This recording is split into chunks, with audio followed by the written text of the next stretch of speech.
tuuti ci yéex tàmbali bi am mbégte bu rëy jàkkaarloowaat ak yéen am itam mbégte dalal Abdou Khadre Gaye dootuñu leen ko présenté min ngeen ko ci sunuy plateau mooy président ONG AMAD écrivain la également Abdou Khadre ñu ngi lay nuyu di la ziar di am mbégte lool nga dellusiwaat ci jotaay bi. waaw jërëjëf Fatou Thiam maa ngi lay fay di la seedaloo encore une fois sama mbégte. ci teew ci plateau bi pour waxtaan ak waa réew mi. jërëjëf ñu ngi lay gërëm alors actu Sénégal comme ni ñu ko waxee actualité réew mi la ñuy waxtaanee. alors ñu tàmbali ak peut-être li am démb mën naa am sax boolewuñ ko woon ci protocole bi waaye actualité bu ñu daf la muy livre blanc bi ñu jébbal président. ci li ñu doon liggéey ci histoire u tirailleurs yi nga xam ne mooy ñi ñu ne France faat na leen atum 1944. ci kawu Thiaroye ndax dañ doon laaj liñ leen war a jox muy seeni payoor. jéego boobu ci liggéey bi ñu sumb pour leeral li xewoon dëgg noo ko apprécier. waaw jéego bu am solo la parce que histoire saa su nekk dañ ko war di càmbar. dañ ko war di jeex dañ ko war di leeral. te état bu nekk yow yaay fësal sa histoire u réew yow yaay oo say intellectuel say historien say borom xam-xam jàppale leen sóob leen ci yoon boobu parce que su ko état deful tam ñoom loolu mooy seen liggéey donc su ko état defee. jël ay intellectuels dajale leen pour ñu gëstu ci histoire boobu vraiment mënuñu def lu dul rafetlu ko seulement mettre en garde parce que liggéeyu historien dafa sensible. Très sensible. Et am na ñi nga xamante ne dañ koy utiliser pas pour l'histoire mais pour manipuler l'histoire. Ça c'est très mauvais. gis nañ ko en Occident.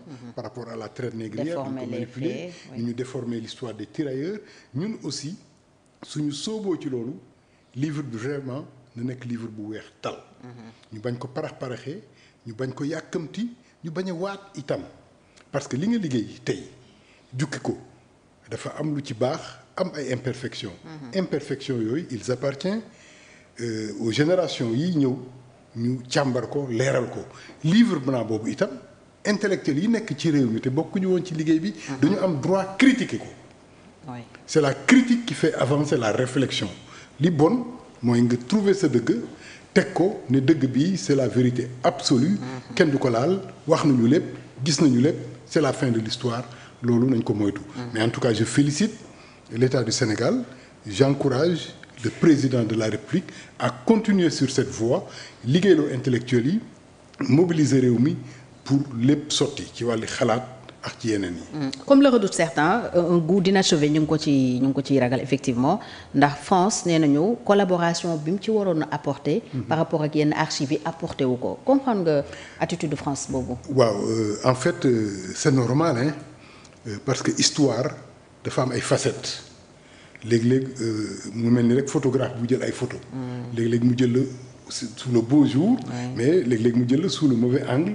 bon qui te transforme un peu donc soo amee sa adversaire bu yónni photographe am daan ne demal ci cérémonie Fathiam Bele muy jéem a jaay boppam mais jëlal ma ko sous les mauvais angles xamal ne moom photo face am moo gën rafet photo profil bi kon accentué wul bon c'est une interprétation de l'histoire ku nekk am rôle boo ci joué mais am na facette bi nga xamante ne naturellement tu ne veux pas que mu feeñ c'est le droit de la France aussi mu am ay archives yi mu am ne archives yi dama koy génn au compte-gouttes parce que favorablement mais c'est à nous aussi de jouer le jeu xam ne histoire noonu lay doxee li nga mën a jël tey ñi fi nekkoon démb mënuñu ko jël mais xamal ne fi nga yem tey foofu la ëllëg di commencer parce que tôt ou tard la vérité historique sera étalée sur la place publique mais Diomaye mënul ne man maay génn vérité bi dafay avancer ci vérité boobu parce que lii mu def nii rafet na lool ñëpp a ngi tàccu mais Sembène Ousmane def na ko à son niveau.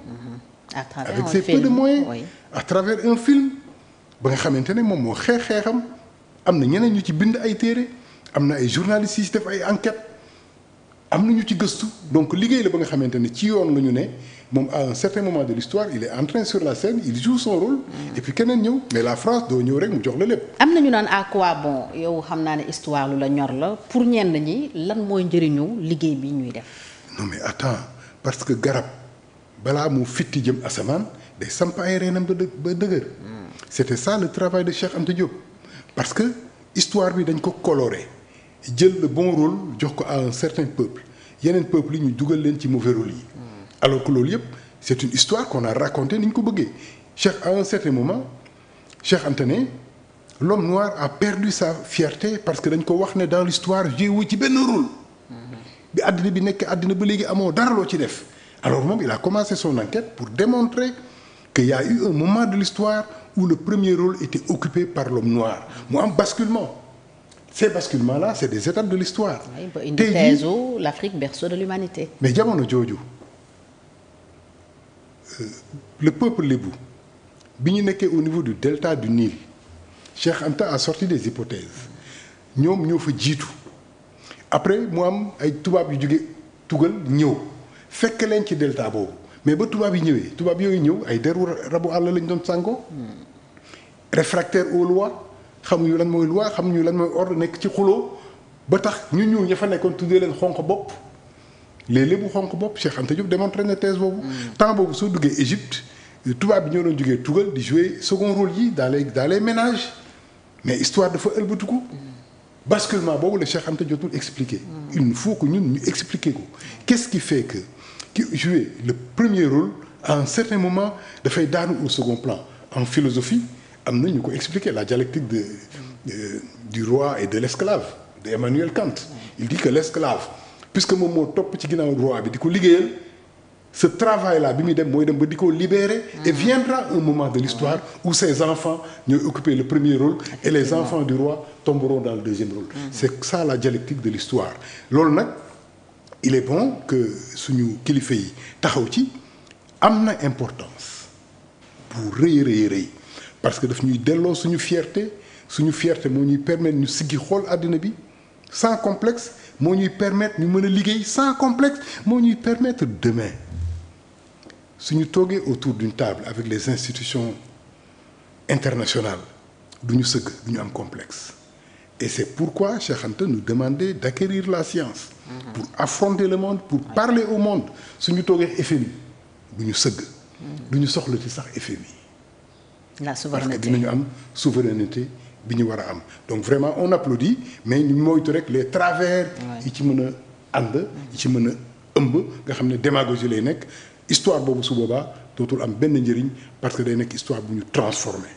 très bien alors ñu wax ci tolluwaay réew mi ci ni askan bi di dundee mais aussi liy coow ci penc mi jëm ci wàllu politique wàllu justice ak ni réew mi di doxee benn coow bu nekk ci penc mi ñaari fan ci ginnaaw ba tey mooy résolution de mise en accusation bi ñu ne mën naa am ñu examiner ko ci session bi ubbi ordinaire unique bi ubbi barki démb assemblée nationale loolu buñ ci yeggee mooy yóbbu Macky Sall ci kanamu haute cour de justice di ko toppee haute trahison mu nar a nekk guléet aussi ñuy topp ku jiite Sénégal ba noppi ndax Senghor jaar na fi Abdou Diouf Ablaye Wade loolu yëpp amu fi xew-xew bi Abdou Khadre lan moo ciy sa gis-gis.